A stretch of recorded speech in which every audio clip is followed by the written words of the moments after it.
ഈശോ മിശിഹായിക്ക് സ്തുതിയായിരിക്കട്ടെ. വിശുദ്ധ ലൂക്ക അറിയിച്ച സുവിശേഷം 9-ാം അധ്യായം 20-ാം വാക്യം. അപ്പോൾ ഈശോ ചോദിച്ചു, ഞാൻ ആരാണെന്നാണ് നിങ്ങൾ പറയുന്നത്? പത്രോസ് ഉത്തരം നൽകി, നീ ദൈവത്തിൻ്റെ ക്രിസ്തുവാണ്. പത്രോസ് ശ്ലീഹായുടെ വിശ്വാസ പ്രഖ്യാപനമാണ് ഇന്നത്തെ നമ്മുടെ സുവിശേഷം ധ്യാന വിഷയം. ഉള്ള അറിവിൻ്റെ വെളിച്ചത്തിൽ നല്ല വാക്കുകളിൽ നമുക്ക് സംസാരിക്കാൻ എളുപ്പമാണ്, പക്ഷെ പ്രവർത്തിക്കാനാണ് ബുദ്ധിമുട്ട്, പ്രവർത്തിക്കാനാണ് പാട്. ഈശോ ശിഷ്യന്മാരുമായി സംസാരിച്ച് താൻ ആരാണെന്നൊക്കെ ചോദിച്ച് മനസ്സിലാക്കിയതിന് ശേഷം ഉടനെ തന്നെ നമ്മൾ സുവിശേഷത്തിൽ കാണുന്ന മറ്റൊരു രംഗം ഈശോ തൻ്റെ പീഡാനുഭവത്തെക്കുറിച്ച് ശിഷ്യന്മാരോട് മുൻകൂട്ടി പറയുന്നതാണ്. അവരോട് ഈ കാര്യത്തെക്കുറിച്ച് പറയുമ്പോൾ ഇപ്പോൾ ഈ പ്രശംസിച്ച് പറഞ്ഞ പത്രോസ് തന്നെ ഈശോ ഒരല്പം മാറ്റി നിർത്തി മറ്റാരും കേൾക്കാതെ പറയുന്നു, നിനക്കിതൊന്നും സംഭവിക്കാതിരിക്കട്ടെ, നീ ഈ പറഞ്ഞ രീതിയിലൊന്നും വന്ന് നിനക്ക് ബുദ്ധിമുട്ടുകൾ വരാതിരിക്കട്ടെ. ക്രിസ്തു എന്ന വാക്കിൻ്റെ അർത്ഥം രക്ഷകൻ എന്നാണ്. രക്ഷകനായി ഈശോ രക്ഷിക്കാൻ പോകുന്നത് പീഡാസഹന, കുരിശുമരണ, ഉത്ഥാനങ്ങളിലൂടെയാണ് എന്ന് ഒരുപക്ഷെ അറിഞ്ഞോ അറിയാതെയോ പത്രോസ് പറഞ്ഞു, നീ ക്രിസ്തുവാണ്. പക്ഷേ അതിൻ്റെ പ്രായോഗിക തലത്തിലേക്ക് വന്നപ്പോൾ ആ നല്ല വാക്കുകളിൽ പറഞ്ഞ കാര്യം പ്രാവർത്തികമാകുന്നതിനെക്കുറിച്ച് പത്രോസ് ഭയപ്പെടുന്നു. പത്രോസ് പറയുന്നു, നിനക്കിതൊന്നും സംഭവിക്കാതിരിക്കട്ടെ.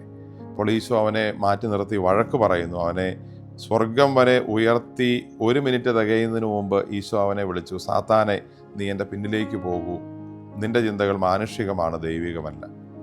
ഈശോ പത്രോസിനെ അല്ല സാത്താനെ എന്ന് വിളിച്ചത്. പത്രോസിലൂടെ മറഞ്ഞിരുന്ന് സംസാരിച്ച തിന്മയാണ് സാത്താനെ എന്ന് വിളിച്ച് ആ തിന്മയെ അവനിൽ നിന്ന് മാറ്റി നിർത്താൻ ശ്രമിക്കുന്നത്. സ്നേഹമുള്ളവരെ, നമുക്ക് നല്ല വാക്കുകൾ പറയാൻ എപ്പോഴും എളുപ്പമാണ്, പക്ഷെ അത് പ്രാവർത്തികമാക്കേണ്ടി വരുമ്പോൾ അതിനെക്കുറിച്ചുള്ള നമ്മുടെ മനസ്സ് എങ്ങനെയാണ്? നമുക്ക് സഹനം വന്നാൽ ഞാൻ സ്വീകരിക്കുമെന്ന് പറയും, ഉപവാസം ഞാൻ എടുക്കും എന്ന് പറയും, പക്ഷെ അതൊക്കെ ചെയ്യേണ്ടി വരുമ്പോൾ നമ്മൾ ആ പറയുമ്പോഴുള്ള സന്തോഷത്തോടു കൂടി തന്നെയാണോ ചെയ്യുന്നത്? പറയാൻ എളുപ്പമാണ്, പ്രാവർത്തികമാക്കാനാണ് പാട്. ഒരു തമാശ കഥയുണ്ട്. ഒരിക്കലൊരു കാമുകൻ കാമുകിക്ക് കത്തെഴുതി, നീ 7 മലനിരകൾക്കപ്പുറത്താണെങ്കിലും ഞാൻ നിൻ്റെ അടുത്ത് വരും, എനിക്ക് അത്രയും സ്നേഹം നിന്നോടുണ്ട്. നീ 7 കടലിനപ്പുറത്താണെങ്കിലും ഞാൻ നിന്നെ തേടി വരും, കാരണം ഞാൻ നിന്നെ അത്ര സ്നേഹിക്കുന്നു. ഇനി നീ പഞ്ചാഗ്നി മധ്യയുടെ നടുവിലാണെങ്കിലും അവിടെയും ഞാൻ എങ്ങനെയെങ്കിലും വന്ന് നിന്നെ കാണും. ഇങ്ങനെ നല്ല വാക്കുകൾ എഴുതിയിട്ട് അവസാനം ഒരു NB ഇട്ട് എഴുതി, അടുത്ത ഞായറാഴ്ച മഴയില്ലെങ്കിൽ പള്ളിയിൽ വെച്ച് കാണാം. എഴുതിയപ്പോൾ വലിയ വാക്കുകളിൽ എഴുതി, പക്ഷെ പ്രായോഗികമായൊരു കാര്യം പറഞ്ഞപ്പോൾ പറഞ്ഞു, അടുത്ത ഞായറാഴ്ച പള്ളിയിൽ വെച്ച്. അവൾക്ക് വേണ്ടി ഒന്ന് ഇറങ്ങിപ്പോകാൻ അവൻ തയ്യാറല്ല, പള്ളിയിൽ പോകുന്ന കൂട്ടത്തിൽ, അത് മഴയില്ലെങ്കിൽ മാത്രം പള്ളിയിൽ പോകുന്നു. അങ്ങനെ ഒത്തിരിയേറെ നിബന്ധനകൾക്കുള്ളിൽ നിന്ന് ആണ് പ്രാവർത്തികമാക്കുന്ന തലത്തിലേക്ക് വന്നപ്പോൾ അവൻ്റെ ചിന്ത പോയത്. സ്നേഹമുള്ളവരെ, നമ്മളും ഈശോയെ സ്നേഹിക്കുന്നു, ഈശോയ്ക്ക് വേണ്ടി ജീവിക്കുന്നു, ഈശോയ്ക്ക് വേണ്ടി സഹിക്കുന്നു എന്നൊക്കെ നമുക്ക് പറയാൻ എളുപ്പമാണ്. പക്ഷെ പ്രാവർത്തികമാക്കേണ്ടി വരുമ്പോൾ നമ്മൾ എത്രമാത്രം മനസ്സിൽ അതിനെ സ്വീകരിക്കുകയും എടുക്കുകയും സഹിക്കുകയും ചെയ്യുന്നു.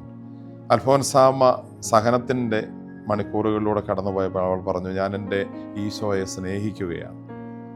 അതാണ് യഥാർത്ഥ പ്രാവർത്തികമാക്കൽ. സ്നേഹം വാക്കുകളിലല്ല, പ്രവർത്തനങ്ങളിലാണ്. ഈശോയോടുള്ള സ്നേഹം നമുക്ക് വാക്കുകളിൽ ഒതുക്കി നിർത്താതെ നല്ല പ്രവർത്തനങ്ങളിലൂടെ, നല്ല ജീവിതത്തിലൂടെ പ്രാവർത്തികമാക്കി കാണിക്കാൻ പരിശ്രമിക്കാം. സഹനങ്ങളും വേദനകളും അപ്രതീക്ഷിത കുരിശുകളും ഒക്കെ വരുമ്പോൾ ഞാൻ സ്നേഹിക്കുന്നു എന്ന് പറഞ്ഞത് പ്രാവർത്തികമാക്കാൻ ദൈവം എനിക്ക് അവസരം തന്നിരിക്കുന്നതാണല്ലോ എന്ന രീതിയിൽ ചിന്തിക്കാനും ആ രീതിയിൽ അതിനെ നല്ല മനസ്സോടെ സ്വീകരിക്കാനും നമുക്ക് സാധിക്കട്ടെ. ആമേൻ.